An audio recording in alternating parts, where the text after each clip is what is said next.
Bienvenidos a Frontera Geek. Seguimos con la historia del último hombre sobre la Tierra, Robert Neville, y el día de hoy les traemos aquello que nunca se vio, la verdad sobre el temible virus del fin del mundo, los Darkseekers o acechadores nocturnos, y la trágica visión de la caída de la civilización en los ojos de varios otros protagonistas en el cómic Soy Leyenda, El Despertar. Todo eso y más en el video de hoy.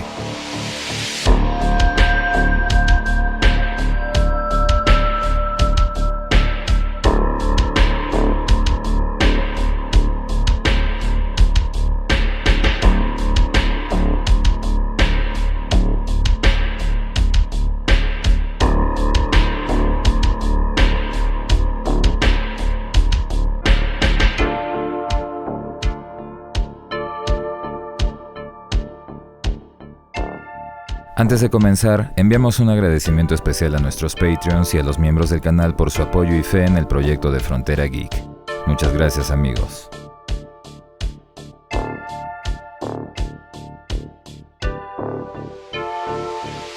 En nuestro anterior video ya nos familiarizamos con la trama de Soy Leyenda, la caída de la civilización por un imparable virus que fue producto de manipulación genética, escenario en el que Robert Neville, el aparentemente único sobreviviente de la catástrofe, pasa sus días intentando mantener una rutina y al mismo tiempo revertir la extinción de la humanidad mediante una cura contra la temible enfermedad. Según el inicio de la cinta, el virus Creeping, nombre que recibió por su desarrolladora, la doctora Alice Creeping, fue resultado de la alteración genética del virus del sarampión, convirtiéndolo en un sistema de defensa en contra de células cancerígenas con una efectividad del 100%, es decir, la cura definitiva contra el cáncer. También conocido como virus KV, inicialmente no mostró efectos secundarios, pero con el tiempo, aquellos que fueron tratados con el cuestionado remedio comenzaron a desarrollar síntomas similares a los de la rabia. El virus había mutado.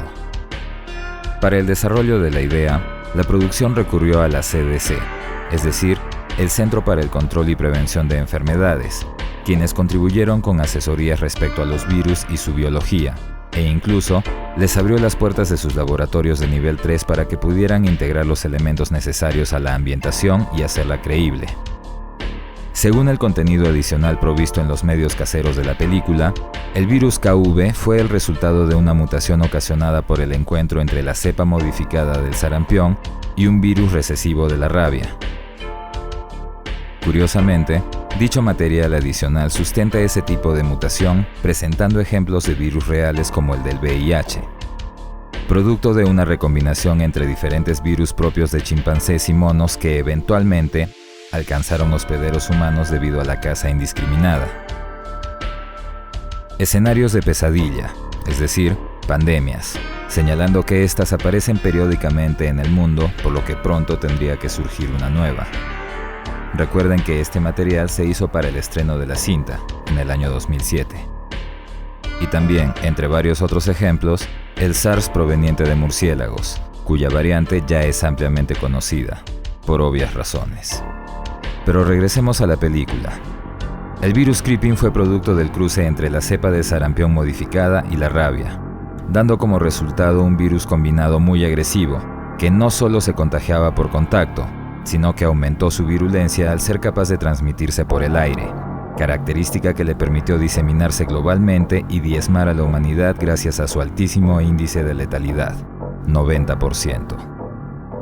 Para hacer las cosas aún peores, el 10% que no murió por la enfermedad se dividió muy desigualmente entre los pocos humanos naturalmente inmunes al virus, un 1%, y aquellos contagiados que involucionaron hasta un estado salvaje y caníbal conocido como Darkseekers o buscadores nocturnos. Según el material disponible, Creeping hacía sucumbir al hospedero en un periodo de 48 horas, tiempo durante el cual el paciente padecía de fiebre, vómitos sanguinolentos y un muy característico sangrado ocular. Pasado ese periodo, se daba pérdida de cabello o pelo, pérdida del color de la piel por la desnaturalización de la melanina, y finalmente se presentaban cambios en el comportamiento del infectado. Agresividad extrema, se convertían en seres salvajes y primitivos, y aquellos que aún habiendo pasado por todo ese proceso sobrevivían, se convertían en Darkseekers o buscadores nocturnos, acechadores o cazadores nocturnos, puesto que parte de la sintomatología de la enfermedad era una hipersensibilidad mortal a la radiación ultravioleta, por lo que los infectados estaban impedidos de exponerse al sol, convirtiendo la noche en su dominio y territorio, característica heredada del escrito original de Richard Matheson, donde los infectados eran los clásicos y típicos vampiros. Pero eso lo profundizaremos en otro video. Se deduce que los Darkseekers poseen un desarrollado sentido del olfato, dado que Neville aplicaba lejía en su entrada cada vez que regresaba a ella, y que una pequeña cantidad de sangre era suficiente para atraer a uno de ellos. Pero la característica que hacía a los Darkseekers realmente peligrosos para los pocos humanos inmunes, además de su enorme ventaja numérica, era su estamina y fortaleza física, resultado de una constante segregación de adrenalina que, además de potenciar su fuerza, agilidad y velocidad, alteraba su metabolismo provocando cambios en su ritmo respiratorio, cardíaco y su temperatura, elementos visibles a lo largo de la película.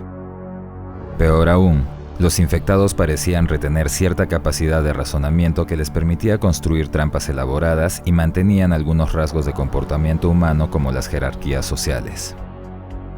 Dicho sea de paso, y tal como comentamos en el anterior video, en la película jamás filmada de Ridley Scott y Arnold Schwarzenegger, se trabajó el aspecto de los infectados de manera práctica, diseño que evidentemente también fue tomado en cuenta para los Darkseekers de la cinta del 2007. Por lo narrado por el personaje de Will Smith, Robert Neville, se sabe que tanto la cepa de contacto como la aérea podían infectar seres humanos. Animales como los perros tenían inmunidad natural solo a la forma aérea del virus. Los roedores eran susceptibles a la infección, mientras que otros animales parecían ser inmunes, al menos a la cepa aérea. Si bien todo lo referido se extrae de las vivencias de Robert Neville en la ciudad de Nueva York, se sabe que el virus diezmó a la población mundial, y es por eso que Warner Brothers y la editorial Vértigo publicaron un cómic llamado Awakening, Despertar, donde diferentes protagonistas narran sus vivencias durante el apocalipsis desde diferentes lugares del mundo. La experiencia de una humanidad agonizante y la predicción del surgimiento de un nuevo mundo. Eventos ocurridos antes de conocer a la leyenda Robert Neville. Esto es Soy Leyenda. El despertar.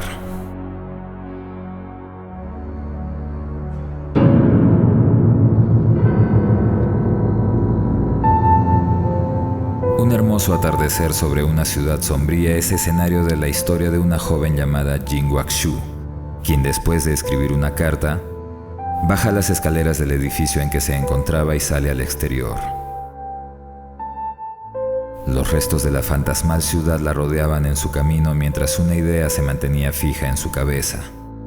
Ella era inmune a la plaga. Jinhua continúa caminando hasta llegar y subir a un puente peatonal. Parada en un costado del puente observa la ciudad, su hábitat, su infierno. Y en medio de vuelos de palomas toma la decisión de volver a ser libre, lanzándose al vacío para acabar con su propia vida. Y así termina la historia de Jin Wak-shu, quien además de los infectados, era la única persona viva en la ciudad de Hong Kong. Isolation, aislamiento. El escenario de esta historia es una prisión de alta seguridad, una tan avanzada y sólida que era incluso comparada con la mítica Alcatraz. ADX Florence, la prisión más segura de los Estados Unidos. Lugar que albergaba a 430 reclusos, jefes de mafias, asesinos en serie, líderes de pandillas. Lo peor de lo peor. Y a él, un hombre aparentemente herido que cae al suelo, rendido. 72 horas antes de eso, un guardia le informa al director de la prisión que ya todos los reclusos habían sido llevados a los autobuses. Todos excepto él. El consternado hombre le pregunta al guardia si tenía problemas con aquella decisión. Y este, sorprendido, titubea, pero termina aceptando que eso era lo mejor. El director firma una orden de transferencia de mando al gobierno mientras le ordena al guardia que no tenga compasión alguna con aquel sujeto. Incluso en esos tiempos aciagos, él no lo merecía. Su nombre era John Edward Lord, el hombre más odiado de los Estados Unidos según la revista Time. Criminal que al percatarse de que no tenía agua disponible, explotó en furia, reclamando por los derechos que según él le correspondían. En el fuerte Lee, en Virginia, en medio de un operativo militar, un soldado señalaba una ironía a su superior, que en una prisión donde siempre se albergó a lo peor de la sociedad, se esté refugiando a actores, políticos, dueños de corporaciones, etc., millonarios viviendo en celdas hechas para criminales. Y aunque era cierto, el oficial no tenía tiempo para pensar en eso. El virus se había diseminado incontrolablemente y el estado de Colorado había sido declarado como territorio hostil. La operación Refugio Seguro ya no era viable. El comandante de la operación entonces pregunta si es que tenían noticias del convoy proveniente de la prisión, si habían logrado comunicarse con el director Halloran, obteniendo una respuesta negativa al respecto. Sin más tiempo, se sube a un helicóptero de transporte ordenando que la red eléctrica de todo el estado sea cortada. Durante 3 días, John no recibió comida ni agua, y aunque el cuerpo humano puede soportar varios días sin comida, la deshidratación sí estaba generando síntomas y daño en su organismo. Ansiaba la muerte, pero esta no llegaba a reclamarlo. Sin embargo, con el corte de energía, John quedó finalmente libre para saciar su sed. Mientras se abastecía de alimentos, medicamentos y armas, pensaba que muchos hubieran considerado lo sucedido como un milagro, un acto de Dios. Pero no él. John no creía en un Dios intervencionista. Él creía que cada hombre era responsable de su propio destino. Finalmente era libre, y eso era todo lo que le importaba. Era libre para buscar nuevas oportunidades, para buscar refugio en el desierto, para seguir escribiendo su libro, su legado, su sueño. Al anochecer, la carretera lo conduciría al paradero del convoy proveniente de la prisión, cuyos vehículos estaban estrellados unos contra otros, producto de un accidente o de algo más. Dentro de los buses, el escenario con los cadáveres consumidos y mutilados de los pasajeros era tan aberrante que incluso la mente de alguien como John era perturbada e invadida por el miedo. Una criatura nocturna lo acecha en silencio, pero John logra defenderse y acabarla con su arma. El sonido de chillidos y rugidos antecedía su hora más oscura, encarando a varias criaturas más mientras pensaba que 6 años atrás, él había sido encarcelado por actos de terrorismo en contra de los Estados Unidos, actos que según él eran más bien patriotismo. Mientras los infectados perseguían su vehículo, John conducía de vuelta a la prisión pensando que todo lo que había hecho era por amor a su país, el cual había caído presa de la corrupción, la decadencia y la inmoralidad. A su juicio, todo debía ser destruido. Así reingresaba en la prisión, su fortaleza, desde donde atestigua el ascenso de un nuevo orden nacido de sangre y fuego, el final de su sueño.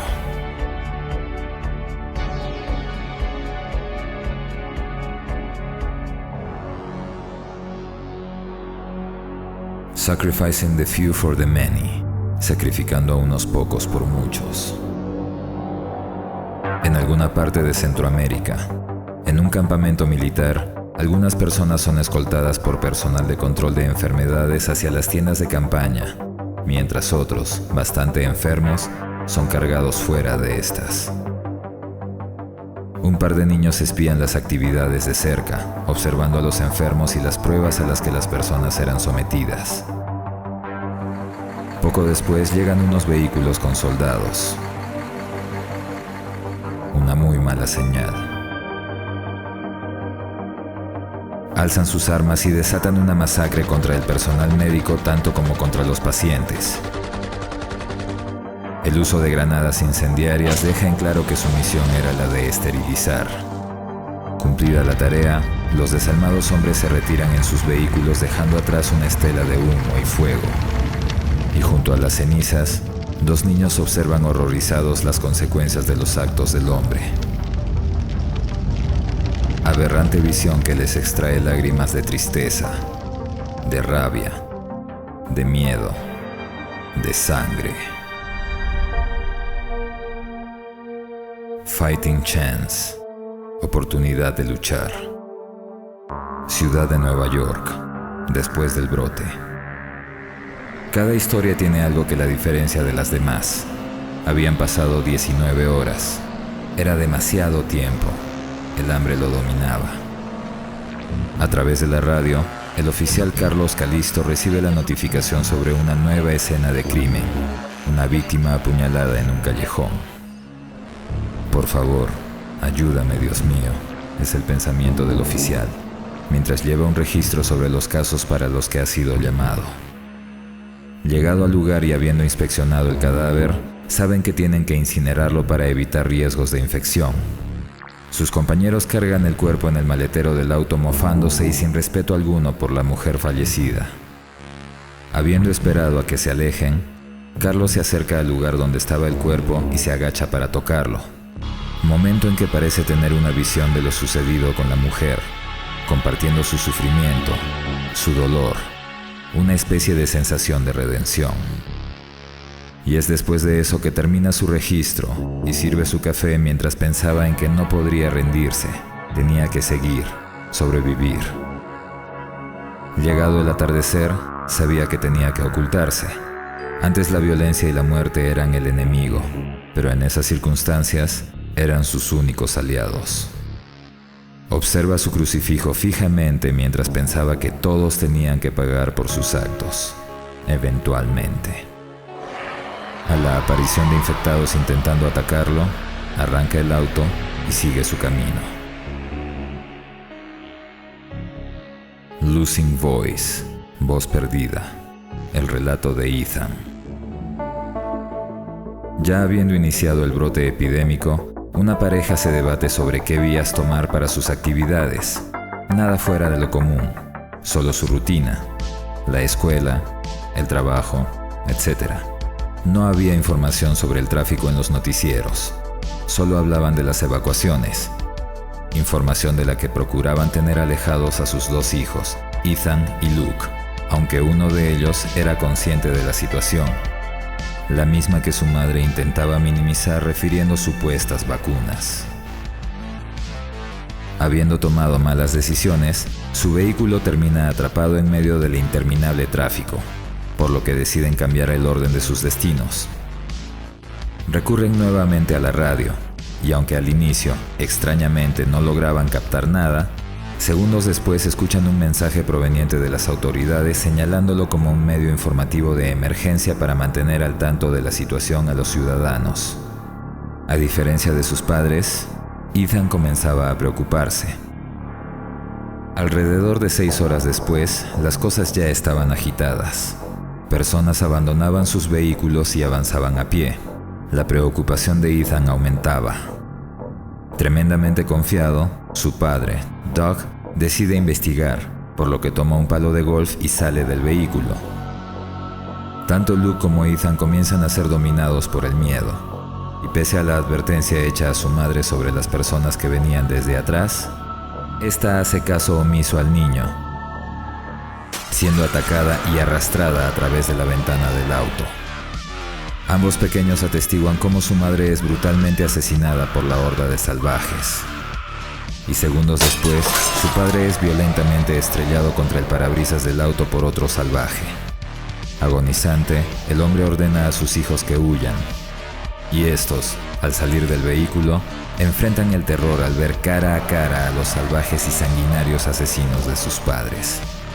Ethan guía a su hermano a esconderse. Le pide que se calme, que no haga ruido, que no se aparte de su lado. Ambos se ocultan bajo un camión, pero Luke es encontrado por los infectados. Ethan hace hasta lo imposible por no soltar la mano de su hermano, pero su esfuerzo es inútil. Ethan atestigua la muerte del último miembro de su familia a manos de los hombres rabiosos. Habiéndose escondido, poco después es encontrado y evacuado por soldados. Mientras el helicóptero lo lleva a un lugar supuestamente seguro, el silencio de Ethan se mantiene, al mismo tiempo que el incontrolable llanto en su interior. Como se habrán podido dar cuenta, algunas de las historias incluidas en el cómic Awakening fueron trabajadas como animación por la misma Warner Brothers, pero una de esas animaciones no fue incluida en el cómic, esta sexta y última historia. Shelter. Refugio. En la India, en la entonces árida ciudad de Nueva Delhi, una familia se prepara para aislarse. La joven Vatsala observa el cielo con tristeza por última vez.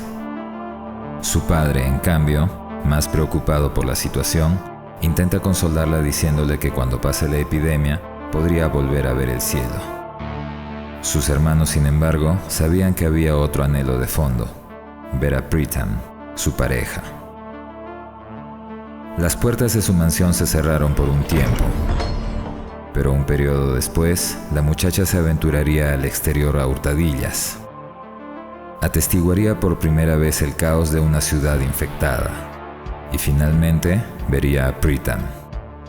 El abrazo de reencuentro es largo e intenso con las palabras de Vatsala, anunciándole que no regresaría a casa sin él, a lo que éste le responde que su padre nunca le permitiría ingresar en su refugio, y con razón, puesto que esa enfermedad no tenía cura. Cuando ella volviera a salir, él estaría ahí, esperándola. Vatsala regresa a casa, busca a su familia en el interior, ingresa a través de un pasaje secreto y avanza a través de largos y oscuros túneles. Llegada a una bóveda, Vatsala intenta ingresar, y es entonces que descubre que su padre, sabiendo de su incursión a la ciudad, cambió el código de acceso y le negó el ingreso. Si pasadas 48 horas ella no desarrollaba enfermedad, le permitiría entrar de nuevo. Mientras tanto, tenía comida y agua para los siguientes días. Vatsala cuestiona a su padre sobre el castigo que estaba recibiendo, mientras que él niega estar castigándola, solo protegía al resto de la familia. Aquella enfermedad convertía a los humanos en algo diferente. Si ella lo tenía, ya la habían perdido. Anunciándole a su padre que nunca lo perdonaría por eso, Vatsala se acurruca frente a la bóveda y espera por la revelación de su destino. Pasadas algunas horas, la muchacha comenzaba a sentir malestares como fiebre, vómitos, una perturbadora ansiedad. Se arrastraba, se desesperaba, se enfurecía.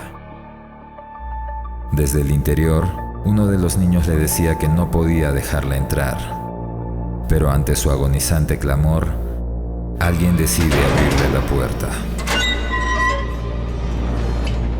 Al ver en el interior, Vatsala encuentra 4 monstruos en lugar de ver a su familia. Al verse atacada, se defiende con extrema violencia y después de los asesinatos, comienza a alimentarse. Tras la masacre, el recuerdo de Pritam viene a su memoria. Regresa a la ciudad, la misma que ya había caído en anarquía por la epidemia. Recorre las oscuras y desoladas calles y finalmente encuentra a Pritam, también infectado. Su encuentro parece ser civilizado, y es cuando éste le dice que estaba hambriento, que ella le pide que la siga a un lugar donde podrían conseguir comida. Vatsala lo lleva a su propio hogar, y tras la puerta de la bóveda, su hermano, aquel que le permitió que entrara y matara al resto de su familia, se convirtió rápidamente en la siguiente víctima. Vatsala se burla del plan de su padre. Al final, ella se contagió, pero estaba viva y más fuerte que nunca. En cambio, el resto de su familia...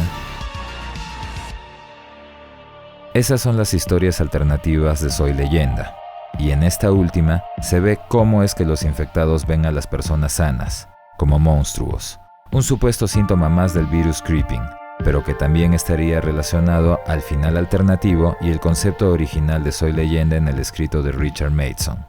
Pero eso vendrá en un próximo video. Recuerden que si desean recapitular la historia y creación de Soy Leyenda, tienen disponible nuestra reseña y análisis también en el canal. Esperamos que este video y narración les haya gustado.